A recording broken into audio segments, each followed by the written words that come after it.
Baik. Dalam suratul Hujurat kita baca tadi ayat yang ke-7 suratul Hujurat. Wa'lamu anna fikum Rasulullah, dan ketahuilah bahawa di tengah-tengah kamu itu ada Rasulullah SAW. Sebagian ulama tafsir kata Rasulullah SAW sudah wafat, tapi ayat ni kata Rasulullah ada di kalangan kamu, yakni ajarannya berada di kalangan kita. Nabi SAW dilahirkan di Mekah, diwafatkan di Madinah, dikebumikan di Madinah, tapi dia ada kat kita ni di Gua Cepedak. Dia pakai tahu ustaz ni umai ajaran sesat mana pula abang Rasulullah ada di Gua. Lah ni pula senang cakap pelik-pelik lagi, dia pekerat pelik tu dia buh dalam grup WhatsApp. Kelang kabut jenuh jawab. Jadi Rasulullah berada di kalangan kamu, yakni ajarannya berada di kalangan kamu. Al-Quran dan hadis yang Rasulullah baca di Mekah, baca di Madinah, dibaca di tempat kamu. Dibaca di masjid, dibaca di surau, dibaca dalam TV, dibaca dalam radio, dibaca dalam handphone, dibaca dalam rumah kamu. Imam Tirmizi rahimahullah berkata, barang siapa yang kitab aku ada dalam rumahnya, seolah-olahnya Rasulullah ada dalam rumah dia. Tinggal kita nak belajar dan amal apa yang Rasulullah tinggalkan itu. Jadi Quran kata wa'lamu anna fikum Rasulullah, ketahuilah Rasulullah berada di kalangan kamu. Ada ulama mentafsirkan, kalau tak silap dalam tafsir Al-Wadih, begitu juga tafsir yang lain, Rasulullah berada di kalangan kamu, yakni ajarannya Quran dan sunnah ada di kalangan kamu. Kalau kamu cari, kalau tak cari tak jumpa. Kalau rumah tepi masjid orang mengajar tak mau dengar, rumah tepi surau orang mengajar tak mau dengar, tak jumpa juga. Baik, itu ada ulama kata seseorang yang berada jauh daripada Mekah dan Madinah tetapi hatinya berada di Mekah dan di Madinah. Seseorang yang berada tepi Kaabah tapi hatinya berada di negeri dia. Ada orang pergi Mekah, dia tak rasa Mekah itu satu tempat yang mulia. Dia tak beradab di Mekah, dia berasa pergi Mekah serupa pergi berjalan hajnya, serupa berjalan pekan-pekan yang lain, kampung-kampung yang lain. Tak ada hormat dengan suasana Mekah. Duk tawaf tu, duk ingat Malaysia lagi. Maka dikatakan orang yang tawaf tepi Kaabah tapi hatinya berada di negerinya. Hak sebaliknya, orang berada di negerinya, hati dia ada di Kaabah. Teringin nak pergi Mekah buat haji umrah, tak tahu nak abang. Teringin nak pergi Madinah ziarah Nabi SAW, tapi nak pergi tak boleh, Covid. Kita duduk di Malaysia tapi diri kita, hati kita duduk di Mekah Madinah. Ada orang duduk di Mekah Madinah, hati dia duduk di Malaysia. Dalam Quran kata orang yang pergi haji ini ada yang duduk teringat ke tempat dia sendiri, sedangkan dituntut ketika itu memperbanyakkan zikrullah. Summa afattum min haitsu afadallah. Ada ayat cerita tentang haji dalam surah Al-Baqarah, menceritakan orang yang pergi haji kena ingat pada Allah banyak seperti mana dia ingat kat adik-beradik dia di kampung. Kadzikrikum aba'akum au abna'akum. Jadi ada ulama kata berapa ramai orang yang pergi Mekah tapi ingatan dan perasaannya duduk di tanah air. Berapa banyak orang duduk di tanah air tapi ingatan dia duduk di Mekah Madinah. Ada orang bila dia buat rombongan pergi Mekah, boleh pergi haji umrah, sampai di Mekah dia khatam Quran. Kerana Mekah ni tempat pertama turun Quran. Afdal kita pergi Mekah sebelum kita keluar pada Mekah kita khatam Quran, terutama dalam tawaf. Kalau boleh baca dalam tawaf sampai khatam itu terbaik. Tak boleh kita baca di luar. Time khatam kita khatam dalam tawaf. Tawaf fardu ke, tawaf sunat ke, tawaf ifadah, tawaf wada' ke, tak kira. Khatam Quran dalam tawaf. Kita baca sambung tinggal 2-3 surah, tinggal qul huwallahu ahad, simpan sat. Sekali kita tawaf yang pertama baca doa tawaf, habis baca doa tawaf kita sambung dengan qul huwallahu ahad, qul falaq, qul binas, alif lam mim, khatam Quran, baca doa khatam Quran sepanjang itu. Habis baca doa lain pula. Khatam Quran dalam tawaf itu amat baik dan digalakkan bagi orang yang berpeluang pergi haji dan umrah. Bila pergi Madinah pula, sebagian ulama kata digalakkan memperbanyakkan baca salawat kepada Nabi SAW. Ada orang bawa orang pergi umrah sampai Madinah. Dia kata kita jangan balik daripada Madinah melainkan setelah kita bersalawat sekian ribu kali. Dia ada anak jenis naik nombor dah. Allahumma salli ala sayyidina Muhammad wa ala alihi washabihi wasallim. Allahumma salli ala sayyidina Muhammad wa ala alihi washabihi barik wasallim. Allah ulang tengok baru 100 tambah 3 hari 4 hari duduk di Madinah mungkin dia boleh baca 10,000 selawat. Mungkin 5,000 selawat. Kerana dia duduk dekat dengan Nabi SAW, dia nak baca selawat sebanyak mungkin sebelum boleh balik ke Malaysia.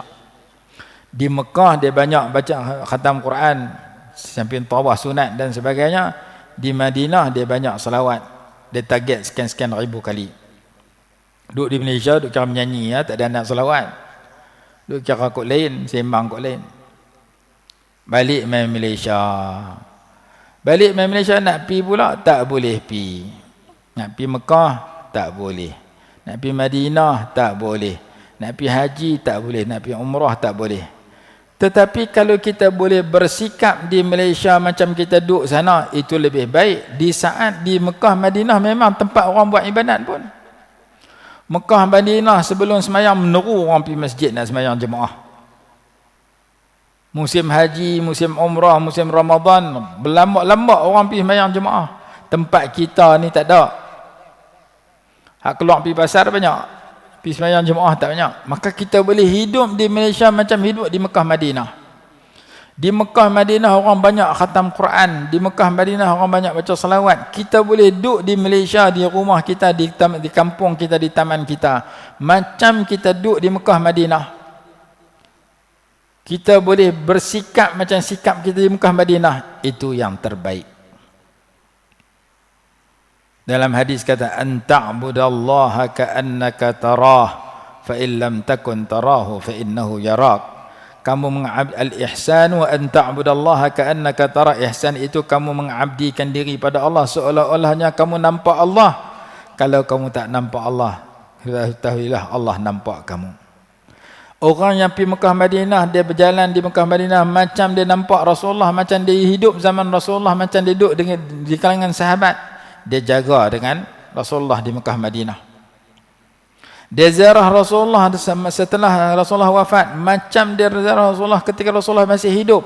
Maka dalam dia bagi salam, dalam dia berjalan di kota Madinah, dia jaga sungguh-sungguh. Kerana aku duduk di Madinah ni macam duduk dengan Rasulullah masa Rasulullah masih hidup.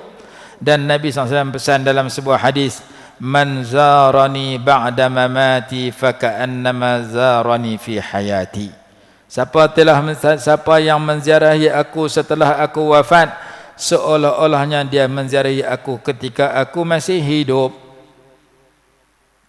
Sebagian ulama lagi karang kitab, dia kata kalau kita duduk di hotel, lepas tu kita nak masuk Masjid Nabawi, kita pergi ziarah Rasulullah, bagi salam, hari-hari pun tak apa.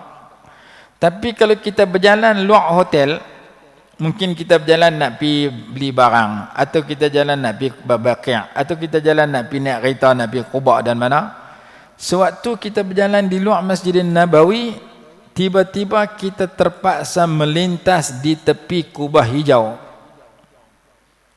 Maksud dia kalau masjid macam ni hotel kita, ni kiblat, kubah hijau duduk sana, ni Rasulullah duduk sana. Mungkin kita lalu kot ni, mungkin kita lalu kot ni, mungkin kita lalu kot no, tak kira. Yang penting mana-mana tempat yang kita lalu terpaksa lintas kubah hijau yang Rasulullah dikebumikan di situ, dimakamkan di situ. Maka sunat kita berhenti bagi salam kat Rasulullah lalu baru berjalan pergi lain. Sampai di luar masjid diajak kita beradab dengan Rasulullah. Yang ni orang jarang habaq dan orang jarang amai. Yang kita duduk tu lintas mungkin bagi salam dalam Masjid Nabawi ya. Masa nak lintas depan makam Rasulullah berhenti bagi salam. Dalam kitab Tasbitul Fuad, dalam kitab apa tau? Fi ziyarati khairil ibad, karangan almarhum As-Sayyid Muhammad bin Alawi Al-Maliki rahimahullah ada sebut yang saya sebutkan tadi. Ada sebagian ulama kata kalau kamu lalu berjalan di mana-mana ruang di keluar Masjid Nabawi, yang terpas bila tempat kamu jalan tu kamu ternampak kubah hijau, maka bagi salam kat Rasulullah lu. Adab kamu dengan Rasulullah, lepas tu nak pergi beli barang, balik lintah ada lalu kubah hijau lagi, bagi salam walaupun jaraknya jauh. Disebutkan sedemikian. Maka kalau kita duduk di Mekah, kita boleh baca Quran sampai khatam. Kita duduk di Madinah, kita boleh baca salawat sekian kali. Balik duduk di Malaysia, kita boleh baca salawat macam kita duduk di Madinah yang banyak kali itu. Itu alangkah lebih baiknya. Seolah-olahnya kamu duduk dengan Rasulullah di tempat kamu. Ketahuilah Rasulullah berada di kalangan kamu. Mana bukti Rasulullah berada di kalangan kamu? Dalam sembahyang kamu baca Assalamu alayka ayyuhan Nabi. Semoga Allah kurniakan keselamatan, kesejahteraan kepada engkau, wahai Nabi Muhammad SAW. Engkau situ ganti nama yang dekat. Kalau jauh, Assalamu alaihi. Dalam sembahyang diajak baca engkau kepada Rasulullah.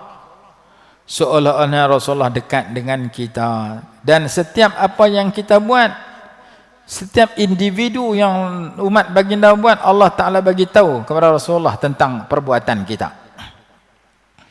Dalilnya firman Allah, ya ayyuhalladzina amanu,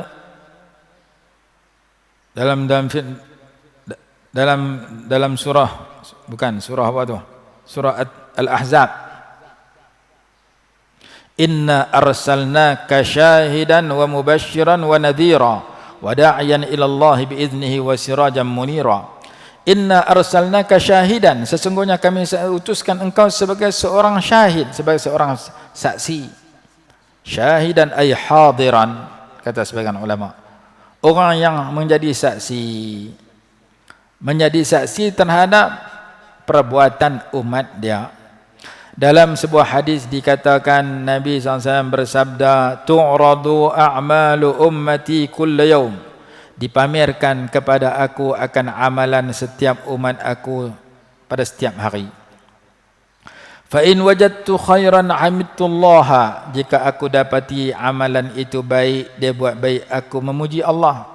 Wa in wajadtu ghaira dzalik istaghfartu lakumullah, jika aku dapati amalan itu sebaliknya, aku minta Allah ampun kepada kamu. Rasulullah SAW dah wafat, tapi Allah Ta'ala bagi tahu amalan kita.